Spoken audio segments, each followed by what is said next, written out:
Hey everyone, welcome back. Today, we're diving into the world of smartphones and discussing the Moto Edge 50 Pro. While this device has garnered attention, there are some factors you might want to consider before making a purchase. Let's explore 7 reasons why you might reconsider buying the Moto Edge 50 Pro.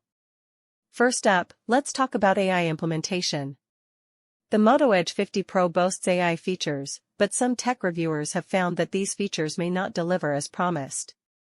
The results of AI in smartphones may not be as convincing as expected, so if you're banking on AI-driven capabilities, this could be a concern for you. 2. Moving on to design, the Moto Edge 50 Pro opts for a rather simple aesthetic. While simplicity can be appealing, it may not stand out among other smartphones in the market.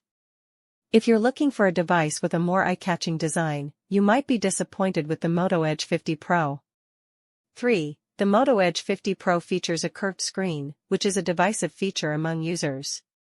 While some appreciate the sleek look and immersive experience it offers, others find it uncomfortable to use and prone to accidental touches. If you're not a fan of curved screens, this could be a drawback for you.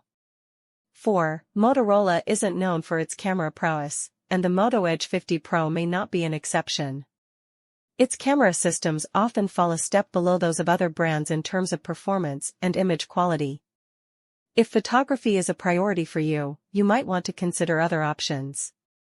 5. Unfortunately, the Moto Edge 50 Pro does not support expanding storage space using an SD card. This means you'll have to rely solely on the internal storage provided by the device, which could be limiting for users who require ample storage for their files and media. 6. Another downside is that the Moto Edge 50 Pro does not support wireless charging. While this may not be a deal-breaker for everyone, wireless charging can be a convenient feature to have, especially for users who prefer a cable-free charging experience. 7. Lastly, Motorola's user interface may not be the most user-friendly compared to other brands. If you value intuitive and easy-to-navigate software, you might find the user interface of the Moto Edge 50 Pro lacking. So, there you have it, folks, 7 reasons why you might consider not buying the Moto Edge 50 Pro. While it does offer some compelling features, it's essential to weigh these drawbacks against your specific needs and preferences.